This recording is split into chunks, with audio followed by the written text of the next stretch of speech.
À la découverte des réseaux sociaux qui montent, mesdames et messieurs, qui ne connaît pas Instagram, Snapchat, Facebook, eh bien, c'est vrai que ça fait bien. Tout à l'heure, dans le droit, on va parler un peu des droits, du droit qu'on a par rapport aux réseaux sociaux, à Internet en général. Mais là, nous parlons des réseaux qui montent. Bonjour Bart. Bonjour Marco, bonjour Alice. Alors, bonjour, j'avais envie de vous demander, on snap tout de suite? Après. Juste après, ouais. Après ou pendant? Juste après. Alors, dites-nous, parlez-nous de ces réseaux qui montent, Instagram, Snapchat et Facebook. D'accord. Alors, tout le monde connaît plus ou moins Facebook. Nous avons 4,7 millions d'utilisateurs en Côte d'Ivoire. Par contre, il y a deux réseaux sociaux qui montent aujourd'hui et qu'on a du mal à peut-être cerner leur utilité et comment les utiliser. Alors, c'est Instagram. Alors, pourquoi Instagram? Instagram, c'est plus de 700 000 utilisateurs en Côte d'Ivoire. C'est le deuxième réseau utilisé en Côte d'Ivoire après Facebook. Snapchat, on n'a pas des chiffres très exacts, mais c'est également un réseau social qui monte. Alors, on va se demander pourquoi ces réseaux sociaux et pourquoi pas Facebook, puisqu'on a déjà plus ou moins toutes les fonctionnalités qu'on veut sur Facebook. Pourquoi utiliser Instagram? Pourquoi utiliser Snapchat? Donc voilà, j'espère qu'on aura le temps de justement, en parlant de questionnement, pourquoi ce pluralisme-là de comptes sur les réseaux sociaux? Alors parce que fondamentalement, même si tout est réseaux sociaux, ils n'ont pas les mêmes vocations. Voilà, Facebook, comme je l'ai expliqué, je crois, une de ces fois, c'est un peu comme une grosse ville. Vous avez un peu de tout. C'est un réseau général. Par contre, Instagram est dédié à tout ce qui est contenu audiovisuel, donc vidéo, photos. Et aujourd'hui, sur Instagram, vous avez ce qu'on appelle le reach, donc qui est la portée organique qui est très élevée par rapport à Facebook. Quand vous êtes sur Facebook, quand vous postez, vos posts sont assez réduits par rapport aux personnes qui touchent, ce qui n'est plus le cas d'Instagram. Instagram est assez élevé, vous avez près de 200% de personnes touchées par votre post. Donc quasiment toutes vos fans sont touchés par vos posts, ce qui n'est plus le cas de Facebook. Bart, vous êtes en train de nous dire comme ça, là, aujourd'hui, que Facebook est en train d'être passé de mode. Hein. Ça va arriver parce qu'aujourd'hui, les gens sont plus sur Snapchat que sur Instagram. Insta, ouais. Alors, en Hexagone et aux États-Unis, oui, vous avez Facebook qui est carrément, on va dire, dépassé. C'est plus Instagram, c'est plus Snapchat et tout ça. Mais chez nous, oui, c'est encore d'actualité. Et Facebook, tout dépend en fait du modèle économique de Facebook qui aujourd'hui, pour que vous voyez les posts d'une personne, d'un profil, vous avez besoin de payer en fait. Donc Facebook est en train de rentabiliser tout le gratuit qu'il avait investi depuis 2006. Donc aujourd'hui, la portée organique n'existe quasiment plus. Il faut une portée payée. Donc le même modèle qui a fait le succès de Facebook est en train d'être transposé à Instagram, qui est d'ailleurs l'une des filles, j'ai envie de dire, de Facebook, voilà, qui a été achetée par Facebook depuis 2012. Comme quoi, c'est le nouvel Eldorado digital ou d'éthique? Carrément, Instagram, Snapchat. Et pourquoi nous on est à la traîne? Parce que qu'est-ce qu'on fait encore? On veut payer plus que ça quand on sait qu'il y a du gratuit chez Insta? Non, parce que tout dépend en fait j'ai envie de dire, du niveau de digitalisation en fait de vos abonnés. En Côte d'Ivoire, comme je le disais, on a 4,7 millions d'utilisateurs sur Facebook. Les chiffres viennent de qui, ces chiffres-là? Ça vient de Social, We Are Social. Donc il y a un espèce d'institut mondial qui fait des statistiques sur tout ce qui est réseaux sociaux. Donc vous avez We Are Social puis HubSpot qui font des statistiques annuelles pour montrer l'utilisation des réseaux sociaux. Alors dites-nous, est-ce que les influenceurs qui sont de mise sur Instagram n'ont pas un peu aidé à cette starification d'Instagram là, et même de Snapchat? Exactement, parce que, comme je l'ai dit dans un élément, c'est que vous avez des utilisateurs plus qualifiés en fait sur Instagram. Donc c'est vraiment le réseau social en fait des influenceurs, des personnes qui s'y connaissent, en technologie, exactement dans les domaines dans lesquels en fait ils abondent en fait.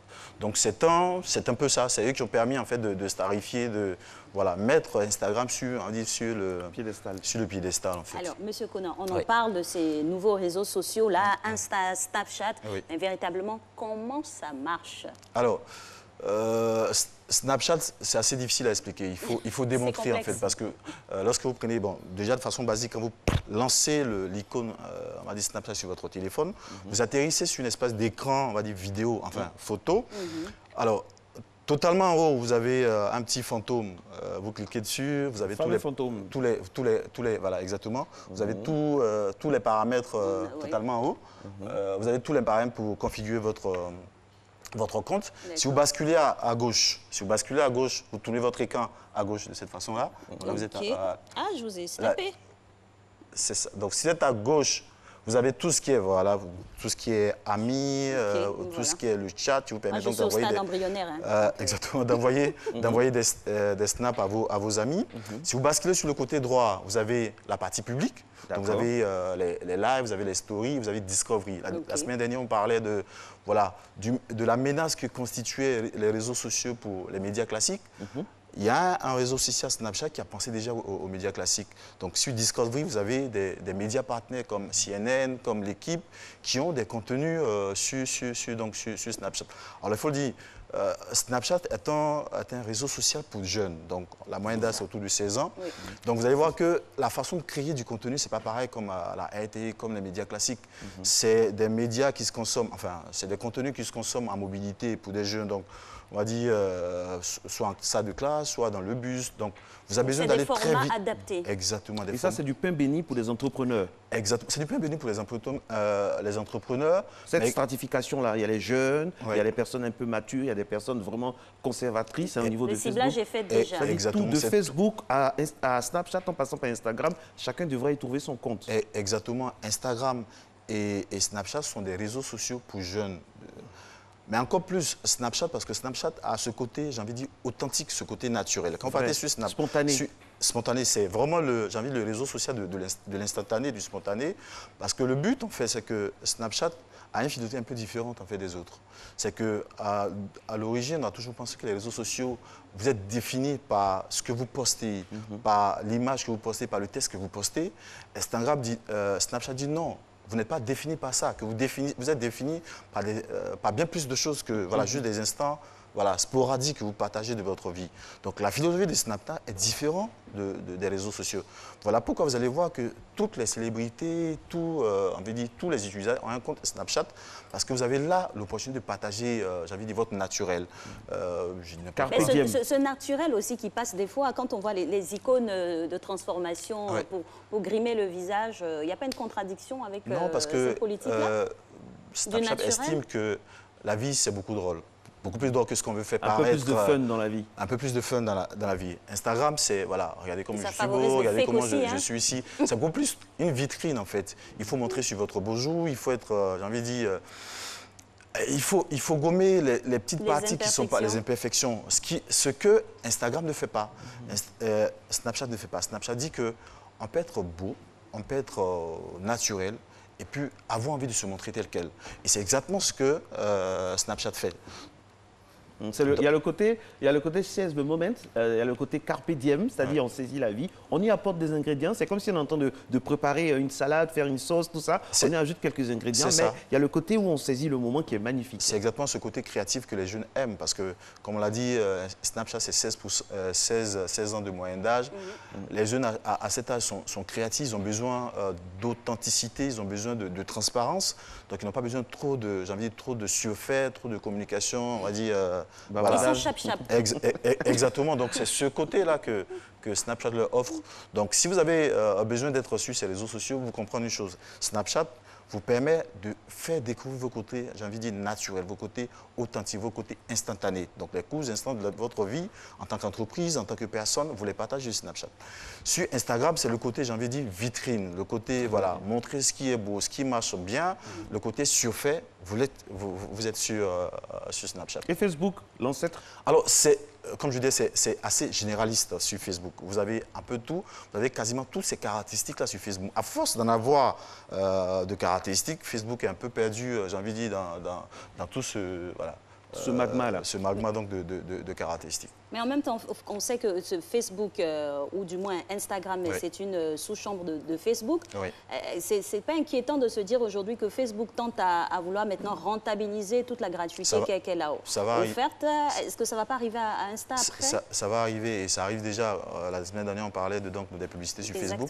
Chaque fois que vous faites une publicité sur Facebook, vous avez l'opportunité de la transposer sur Instagram parce qu'il y a un placement sur Instagram. Donc oui, Facebook est déjà rentabilisé à travers...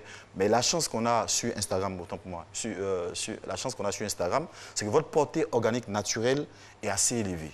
Ça veut dire que si vous postez, vous êtes régulier sur Instagram, vous n'avez pas forcément besoin de faire du sponsoring, vous n'avez pas besoin de faire encore des placements, enfin des publicités pour vous faire connaître. Il y a ce qu'on appelle sur Instagram les hashtags. Vous les utilisez correctement, si vous utilisez correctement les hashtags, vous pouvez aussi avoir construit une très belle communauté. Alors, sur les hashtags, il y a 4 choses à savoir. Il y a ce qu'on appelle le relevant, c'est-à-dire que le côté cohérent. On va imaginer rapidement que si vous postez une photo, le hashtag que vous mettez doit être en accord avec la photo que vous mettez. Je dis n'importe quoi, Marcelin sur le plateau RTI, et puis mes hashtag Hawaii. Bon. Alors, ce qu'on peut se dire, c'est que, bon, est-ce que le robot derrière... On limite un peu les fakes et tout ça. Voilà, donc il faut avoir un hashtag qui est cohérent à ce que vous postez. Il faut avoir un hashtag qui n'est pas trop long, encore court. Si j'estime, si je mets hashtag je, personne ne cherchera je sur Instagram. Donc, un hashtag qui est assez, voilà, pas trop long, pas trop court. Un hashtag qui, voilà... Qui est explicite tout de suite. Explicite, mais beaucoup de hashtags. OK. La moyenne... Ça, c'est vrai. Ça, c'est vrai. Malheureusement, le temps qui nous est imparti avec vous est terminé. Il est 47. On doit rejoindre nos amis de la radio. Mais ce qu'il faut retenir, c'est que, mesdames et messieurs, il y a Facebook, il y a Instagram, il y a Snapchat. Mais la star qui monte, c'est bien sûr Instagram et Matin Bonheur. Et aussi, les Matins d'Isaac sont archi connectés à travers tous les réseaux évoqués avec Barthélemy Konan, qu'on va retrouver avec beaucoup de plaisir la semaine prochaine. Exactement. Instant Matin d'Isaac.